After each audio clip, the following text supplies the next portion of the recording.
Yeah, this human animal plays off the title by Jacob Bronowski, the human animal, correct? And No, no, I got the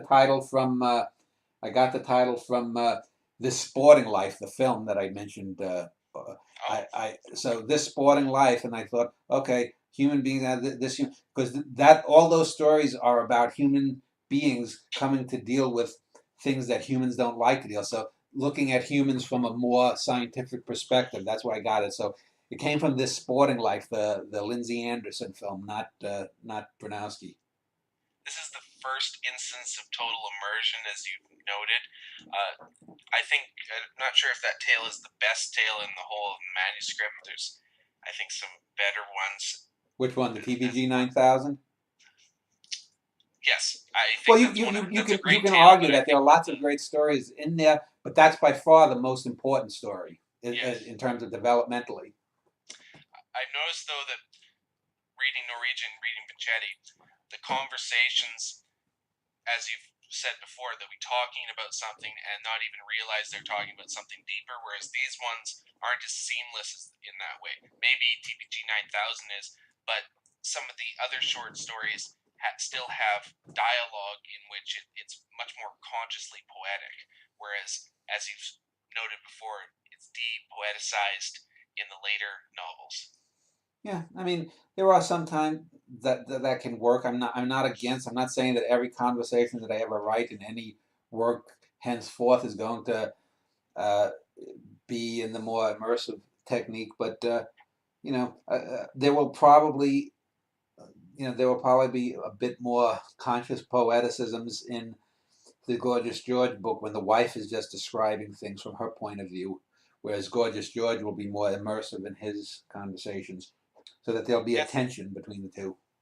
it's not even strictly such in the later novels, simply because framing the scene, you often use poetic devices and ways of framing them than than just simply strictly going to total immersion. Yeah. So it takes you out of it and then it puts you right back in. It's in service to both parts. Let's talk about a kid's book. This is a near great novel as far as I'm concerned. You could certainly argue it's a great novel.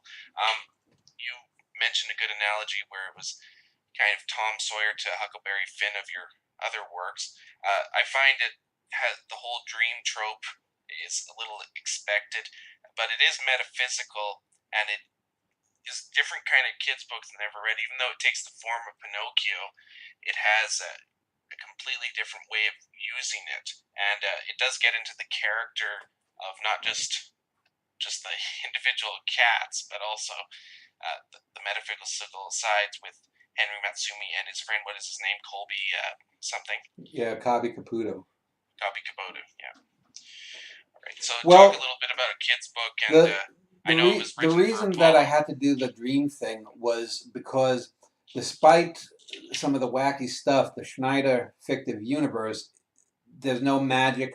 There's there's no stuff. When I did, for example, Horacio Guzman in the sci-fi, that's a book that he's reading, and Monarchs of New York is set in the future where it's sci-fi, so it's speculative in that way. So I don't have wizards and warlocks and whatnot.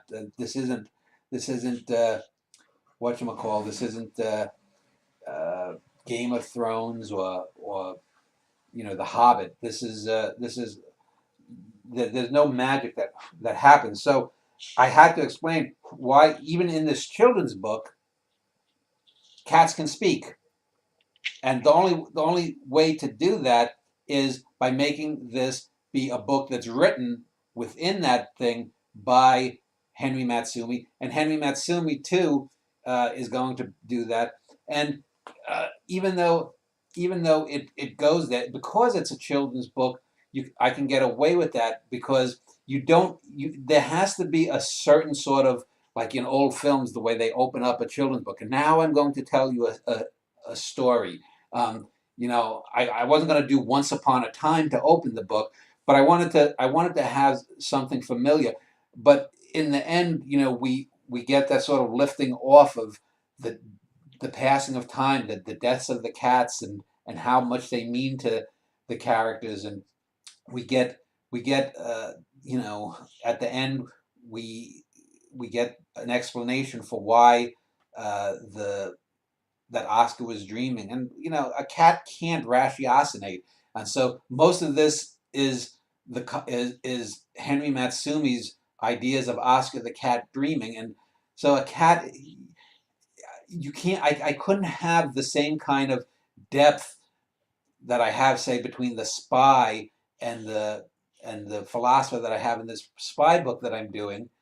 Uh, and so you have to rely on some of those things and tweak them and twist them in some ways uh, within the formats of the genre, so that it can be a genre book but also transcend it. Because if I did have Oscar the cat ratiocinating the way and as deeply as intelligent human beings are, there would be an equally big and probably even much bigger problem of the lack of realism, because it's a children's book.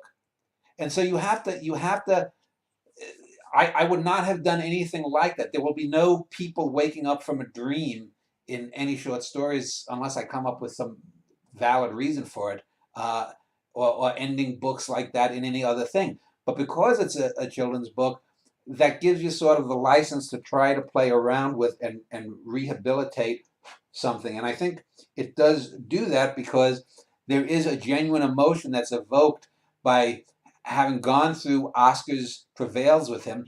And realistically, too, if you compare, even if you account for the characters being able to speak, non-human speaking, Oscar's adventures are pretty workaday. He crosses a highway. He sees clothes and towels fluttering in the wind on washcloths. He thinks that he's not loved by his masters. It's not like he's encountering children turning into donkeys in Pinocchio. It's not like. So Oscar has the Oscar of the book, who is based on my lovable chubby guy Oscar in my real life. Oscar does go through what a cat might go through in a whole day. And we find out at the end that he actually never crosses the highway. So there's symbolism there too, because it's the big highway. It's called the big highway. So this is some barrier. And you could say that the highway symbolizes the infinite. Maybe Oscar goes to sleep because he can't cross over the big highway into some deeper sentience. So Oscar is, by the nature of the story, by the nature of his own actions, and by the nature of his own dreams, circumscribed as being a lesser cogitative being than a human being can be. Oscar can only think so much. Oscar can only feel so much. And in the end, Oscar is greatly satisfied to know that he is indeed loved, because he has this childlike quality despite everything. We find out that the cricket, I think it is a cricket or a grasshopper, whatever I have, too, just has these simple childlike desires to be acknowledged. Then I think when he meets a frog, is it, or a toad? Um, He meets several creatures along the way.